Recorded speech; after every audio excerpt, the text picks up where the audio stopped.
Hello everyone, इस video में आज हम पढ़ेंगे क्लास 7th का ज्योग्राफी का चैप्टर नंबर 2 इनसाइड अवर अर्थ। इस चैप्टर के अंदर हम जानेंगे कि हमारी अर्थ के अंदर क्या क्या चीज़ें होती हैं इनसाइड के अंदर, मतलब इसके अंदर में। उससे पहले चैप्टर में हमने जाना था कि हमारे जो अर्थ के मतलब जो लिथोस्फेयर और लैंड फॉर्म्स को जाना था हमने पहले चैप्टर में। दूसरे में जानेंगे अर्थ के अंदर, मतलब ज़मीन के अंदर लिथोस्फेयर के अंदर क्या क्या चीज़ें होती हैं। ठीक है, हम सभी जानते हैं कि हमारी जो अर्थ है वो हमारी होमलैंड है, मतलब जहाँ पर हम रहते हैं, और एक डायनामिक प्लैनेट है। डायनामिक मतलब होता है जो मूव करता है। ठीक है, और एक डायनामिक प्लैनेट है क्यों? क्योंकि ये हमेशा मूव करता है, अंदर से भी और बाहर से भी, मतलब पूरा प्लैनेट जो है मूव कर रहा। ठीक है, और समय के चलते हुए ये बहुत से चीज़ों में मतलब इसमें बदलाव भी आते जा रहे हैं, अंदर बाहर दोनों जगह पे समय के साथ साथ इसमें बदलाव आ रहे हैं। अब देखिए, interior of the earth. Earth के इंटीरियर में क्या क्या चीज़ें हैं? हमने मेनली चीज़ें क्या होती हैं? क्रस्ट, मेंटल और कोर। ये तीन चीज़ें होती हैं। क्रस्ट सबसे ऊपर है, फिर मेंटल, फिर सबसे अंदर है कोर। यहाँ पर जो होती है वो कोर होती है। देखिए, जैसे आपने प्याज को छीला होगा, प्याज के अंदर लेयर बाय लेयर अंदर अंदर मतलब कंसेंट्रिक लेयर्स होती हैं। ठीक है, तो वैसे ही हमारे अर्थ के अंदर भी लेयर बाय लेयर होती हैं। ठीक है, तो सबसे पहली जो लेयर है, सबसे ऊपर जो लेयर है, उसको हम कहते हैं क्रस्ट, जो कि लगभग 35 किलोमीटर तक है। अगर हम कॉन्टिनेंट की बात करें तो मतलब ये ज़मीन है, यहाँ पर अगर हम बात करें तो ये 35 किलोमीटर अंदर तक है, और अगर ओशन की बात करें तो 5 किलोमीटर अंदर तक है।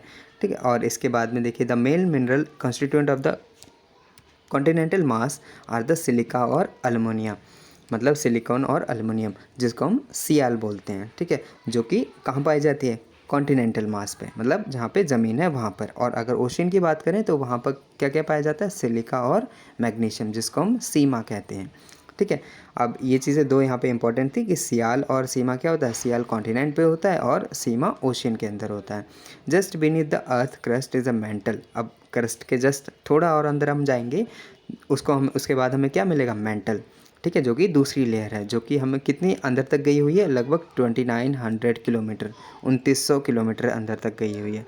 ठीक है, क्रस्ट के बाद अगर हम बात करें तो 2900 किलोमीटर तक अंदर गई हुई है।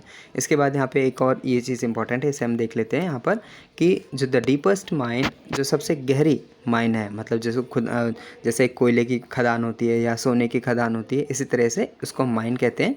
तो सबसे जो गहरी बनाई गई है वो 4 किलोमीटर डीप है, मतलब 4 किलोमीटर ज़मीन के अंदर। सोचिए, बहुत ही ज़्यादा होता है।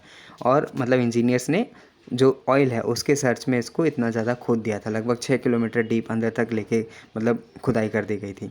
तो ये बहुत ही ज़्यादा होता है। ठीक है, अगर हम अर्थ के सेंटर पे पहुंचना चाहते हैं, बिल्कुल सेंटर यहाँ पर, जो कि इम्पॉसिबल है।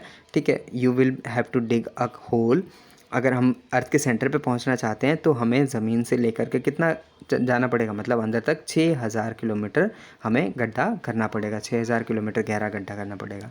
ठीक है, तो देखिए इसके बाद है ये, do you know the earth the crust forms only 1% of the volume of the अर्थ। जो क्रस्ट है उसने सिर्फ हमारी अर्थ का 1% ही मतलब उससे बनी हुई है, और बाकी जो 84% कंसिस्ट ऑफ द मेंटल और 15% कोर। मतलब जो क्रस्ट है वो सबसे कम है, 1%। उसके बाद में 84% क्या है? मेंटल है। उसके बाद 15% कोर होती है। और जो अर्थ का रेडियस है वो कितना है? 6371 किलोमीटर। ठीक है, जो अर्थ का रेडियस है, मतलब अर्थ के सेंटर, अभी हमने बात करी कि अर्थ के अगर सेंटर पे पहुंचना है तो हमें 6000 किलोमीटर तक खुदाई करनी पड़ेगी। तो इसी में अंदर, और अगर अर्थ का जो बिल्कुल सेंटर पर जानना है हमें तो वह है 6371 किलोमीटर। ठीक है, अब देखिए यहाँ पर ये है next, the inner most layer जो कि कोर है, उसकी वो कितनी गहराई में है? 3500 किलोमीटर तक है। It is mainly made up of निकल और आयरन, जिसको हम नाइफ कहते हैं। ठीक है, नाइफ में Ni क्या होता है? निकल, और Fe मतलब फेरस, जो कि आयरन है। The central core has very high temperature and pressure. अब जो कोर के अंदर है वहाँ पे बहुत ही ज़्यादा हाई टेम्परेचर मिलता है वहाँ में। ठीक है, इसके बाद देखें हैं रॉक और मिनरल्स क्या होते हैं। अर्थ का क्रस्ट जो है अलग अलग मिनरल्स से बना हुआ है, अलग अलग रॉक से मिलके बना हुआ है। Any natural mass mineral matter that make up the earth crust is called rock. कोई भी मिनरल या कोई भी रॉक जो कि जिससे हमारी अर्थ की क्रस्ट बनी हुई है उसको हम रॉक कहते हैं। ठीक है, रॉक को हम अलग अलग मतलब उस पे, उसके साइज़ पे, कलर पे, टेक्सचर पे उनको अलग अलग डिफ्रेंशिएट किया जाता है और अलग अलग डिफ़ाइन किया जाता है। जैसे 3 मेजर टाइप के रॉक होते हैं, इग्नियस रॉक होता है, एक सेडिमेंट्री रॉक होता है और एक मेटामॉर्फिक रॉक होता है। ठीक है, तो इनको आइए एक एक करके हम पढ़ते हैं।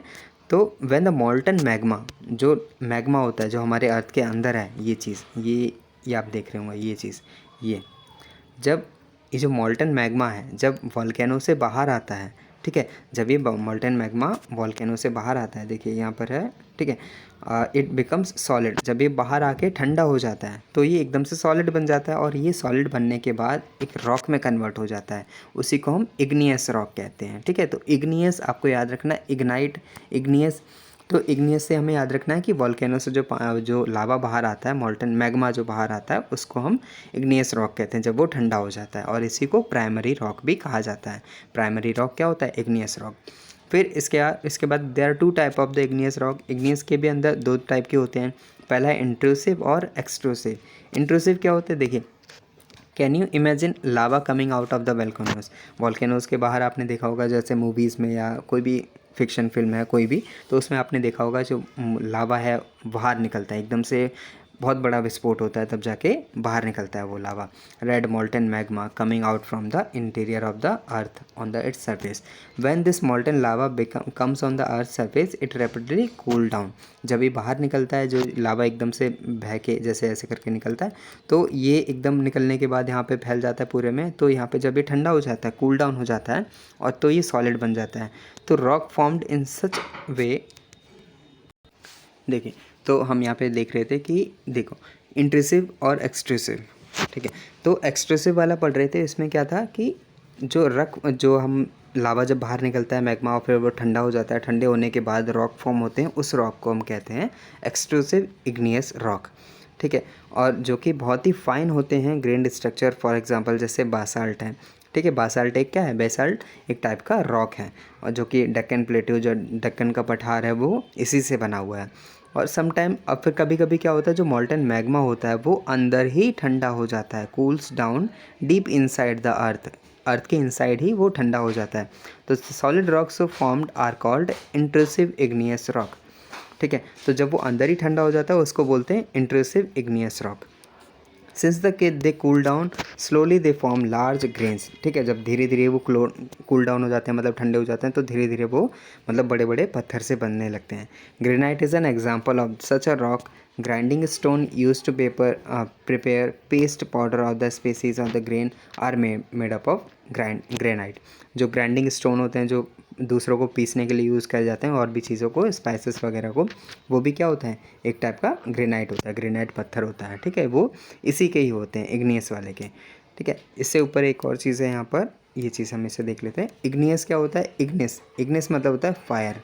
इसके बाद है सेडिमेंट्री। क्या होता है? सेडिमेंट्री जो वर्ड है वो सेडिमेंटम है। सेडिमेंटम होता है सेटल डाउन, ठीक है। इनको हम जब आगे पढ़ेंगे तो उसमें और ज़्यादा क्लियर हो जाएगा। मेटामॉर्फिक क्या होता है? मेटामॉर्फिक मतलब होता है मेटामॉर्फाइज, मतलब जो चेंज होता है, इसके जो फॉर्म में चेंज होता है उसको हम मेटामॉर्फोज कहते हैं, ठीक है। एक ग्रीक वर्ड है मेटामॉर्फोज, उससे मेटामॉर्फिक बना हुआ है, ठीक है। अब देखिए इसके बाद नेक्स्ट है हमारा rock roll down crack and hit each other and they are broken down into small fragment, these smaller particle called sediments। अब देखिए सेडिमेंट क्या होता है? सेडिमेंट छोटे छोटे पार्टिकल्स होते हैं जो कि रॉक अंदर जब रॉक टूटते हैं, अलग अलग जब रोल डाउन होते हैं, एक दूसरे को हिट करते हैं, तो वो टुकड़ों में बढ़ जाते हैं, तो उन्हीं को हम सेडिमेंट्स कहते हैं। These sediments are transported and deposit by the wind water. These loose sediment are compressed and hardened to form layer of the rock. These rock are called sedimentary rocks. अब देखो सेडिमेंट्री रॉक्स क्या होती हैं? Sedimentary rocks अभी हमने देखा कि sediment जो छोटे छोटे पत्थर होते हैं वो इकट्ठे हो जाते हैं, ठीक है, एक जगह इकट्ठे होते हैं। किस वजह से? जैसे जो नेचुरल फोर्सेस हैं, जैसे हवा चली या पानी बरसा, ठीक है, बारिश हुई, तो इनके थ्रू वो जो छोटे छोटे फ्रेगमेंट्स हैं वो इकट्ठे हो जाते हैं, और वो जब इकट्ठे हो जाते हैं तो उसके बाद जो रॉक फॉर्म होता है उसको बोलते हैं sedimentary rock. For example sandstone made from the grain of the sand, ठीक है। तो जो सैंडस्टोन पत्थर होता है वो भी इसी से बनता है। दीज रॉक में also contain fossil of the plant, animal, microbe. अब इसके अंदर क्या होते हैं? इसके अंदर जो फॉसिल्स भी पाए जाते हैं, कभी कभी आपने देखा होगा, ये सेडिमेंट्री रॉक मतलब लेयर बाय लेयर होते हैं, ठीक है। इनके अंदर आपको कभी कभी कोई भी जैसे जानवर मर गया तो उसके फॉसिल्स भी इनके अंदर लेयर में आपको दिखाई दे जाएंगे, ठीक है। फिर इसके बाद देखें, फॉर एग्जाम्पल ये हो चुका है, igneous and sedimentary rock can change into metamorphic rock under great heat and pressure. For example clay change into slate and limestone into marble. अब देखिए जो इग्नियस रॉक हैं और सेडिमेंट्री रॉक हैं, इन दोनों को हम मेटामॉर्फिक रॉक के अंदर चेंज कर सकते हैं अगर वहाँ पे बहुत ज़्यादा हीट और प्रेशर का अगर हम इस्तेमाल करें तो, ठीक है। फॉर एग्जांपल जैसे मिट्टी को क्ले चेंज होती है स्लेट में और लाइमस्टोन चेंज होता है मार्बल के अंदर, तो उसी तरह से हम जो सेडिमेंट्री रॉक है उसको मेटामॉर्फिक के अंदर चेंज कर सकते हैं, ठीक है। देखिए rock are very useful to us, the hard rock are used for making road, ठीक है। रोड बनते हैं, घर बनाए जाते हैं, बिल्डिंग बनाई जाती हैं। और you use stone in many games, हम गेम वगैरह खेलते हैं उनमें भी, जैसे पिट्ठू गेम होता है उसके अंदर 7 स्टोन पाए जाते हैं, मतलब 7 स्टोन का यूज़ करके हम वो गेम खेलते हैं। जैसे आपने देखा होगा पिट्ठू एक के ऊपर एक रख के ऐसे करते करते फिर उसको एक पत्थर से गिराया जाता था, तो ये गेम्स में भी यूज़ होता है। होप स्कॉच, स्टपू, किट जो गेम है, 5 स्टोन, किट्टी, ये सभी क्या एग्जांपल्स हैं गेम्स के, ठीक है। इसके बाद देखिए ये चीज़ है, यहाँ पे ताजमहल है, अलग अलग जो मॉन्यूमेंट्स हैं वो भी क्या है रेड सैंडस्टोन से हमारा लाल किला बना हुआ है और वाइट मार्बल से ताजमहल बना हुआ है, ठीक है। You may be surprise to know that one type of rock change to another type under certain condition. देखिए अलग अलग जो भी नॉर्मल एक रॉक पाया जाता है उसको अगर हम कुछ कंडीशंस में उसको अगर हम रखें तो दूसरे टाइप के रॉक में चेंज हो जाता है। जैसे देखो, जैसे यहाँ पे ये जो रॉक साइकिल दी हुई है, देखिए सेडिमेंट्री रॉक को अगर हम और ज़्यादा हीट वगैरह करेंगे, हीट को और प्रेशर और बढ़ा देंगे तो वो मेटामॉर्फिक रॉक हो जाएगा, ठीक है। और इसको ये जब बनता कैसे, मैग्मा से ही बनता है, ठीक है। जब मैग्मा से बाहर आता है तो इग्नियस रॉक, देखिए शुरुआत जो हो रही है साइकिल की वो यहाँ से हो रही है, ठीक है। मैग्मा से इग्नियस रॉक बना जो हमने सबसे पहले पढ़ा था। इग्नियस के बाद सेडिमेंट्स में जो टुकड़े टुकड़े होते हैं इसके, जब वो इकट्ठे हो जाते हैं तो वो सेडिमेंट्री रॉक बन जाते हैं। सेडिमेंट्री को जब हम और ज़्यादा हीट करते हैं और प्रेशराइज करते हैं तो वो मेटामॉर्फिक रॉक बन जाता है। तो ये सभी चीज़ों को हम मतलब एक रॉक से अलग अलग टाइप के रॉक बनाए जा सकते हैं। देखिए यहाँ पे हम इसके बारे में वही चीज़ लिखी हुई है, these rock are igneous rock are broken down into small particle. जब इग्नियस रॉक को छोटे छोटे पार्टिकल्स में ब्रोक डाउन करेंगे तो वो सेडिमेंट्री रॉक बन जाएंगे। अब जब सेडिमेंट्री रॉक और इग्नियस रॉक को जब हम दोनों को हीट और प्रेशराइज करेंगे, उनको गर्म करेंगे और प्रेशराइज करेंगे मतलब दबाएंगे, ठीक है, प्रेशर लगाएंगे उनके ऊपर, तो वो क्या मेटामॉर्फिक रॉक बन जाएंगे। The metamorphic rock which are still under great heat और pressure melt down to form molten magma। देखिए यहाँ पर जो है अगर हम दोबारा से इसको और ज़्यादा हीट और प्रेशराइज कर देंगे तो वो फिर से मैग्मा बन जाएगा। तो ये एक साइकिल है कि मैग्मा से इग्नियस रॉक बनेगा, इग्नियस को और अगर हम तोड़ेंगे तो सेडिमेंट्स बनेंगे, सेडिमेंट्स को अगर हम और प्रेशराइज करेंगे तो सेडिमेंट्री रॉक बन जाएगा, ठीक है। मतलब इनका जो इकट्ठा उठ के बनता है वो ये बनता है। सेडिमेंट्री को और इग्नियस को अगर हम मिला के दोनों को प्रेशराइज और गर्म करेंगे तो मेटामॉर्फिक रॉक बनेगा। मेटामॉर्फिक को और ज़्यादा गर्म करा जाएगा तो मैग्मा बनेगा, ठीक है। तो ये एक रॉक साइकिल है, ठीक है, जो कि ज़रूरी है आपको पता होनी चाहिए इसके बारे में, ठीक है। देखिए द मेटामॉर्फिक रॉक ये चीज़ होगी और the molten magma again cool down into igneous rock, ठीक है। तो ये था एक rock cycle. Rock are made up of different minerals. Mineral are naturally occurring substance which have certain physical properties and definite chemical composition। अब rock जो होते हैं वो अलग अलग मिनरल से भी मिलके बने होते हैं। मिनरल क्या होते हैं, जो नेचुरली अकरिंग सब्सटेंस होते हैं which have certain physical properties और डेफिनेट केमिकल कंपोजिशन, मतलब उनके अंदर कोई अलग अलग फिजिकल प्रॉपर्टीज़ होती हैं और केमिकल कंपोजिशन होती हैं। जैसे मिनरल्स हमारे ह्यूमन बीइंग के लिए बहुत ज़्यादा ज़रूरी होते हैं। Some are used as a fuel, for example जैसे कोल है, नेचुरल गैस है, पेट्रोलियम है, तो ये भी एक तरह के मिनरल्स हैं। These are used in industries. अब आयरन, एल्युमिनियम, गोल्ड, यूरेनियम, ये सभी चीज़ें क्या हैं, एक टाइप के। अब ये सभी चीज़ें हम यूज़ करते हैं हमारे डेली लाइफ में, ठीक है, एक्सेट्रा। ये मेडिसिन के वगैरह में भी यूज़ होती हैं, गोल्ड, यूरेनियम, एल्युमिनियम, ये भी सब, ठीक है। तो ये चैप्टर आपका रॉक्स के बारे में था। आपको कैसा लगा? अगर समझ आया और अच्छा लगा तो प्लीज़ वीडियो को लाइक करें और चैनल को भी सब्सक्राइब करें। So thank you for watching, bye bye.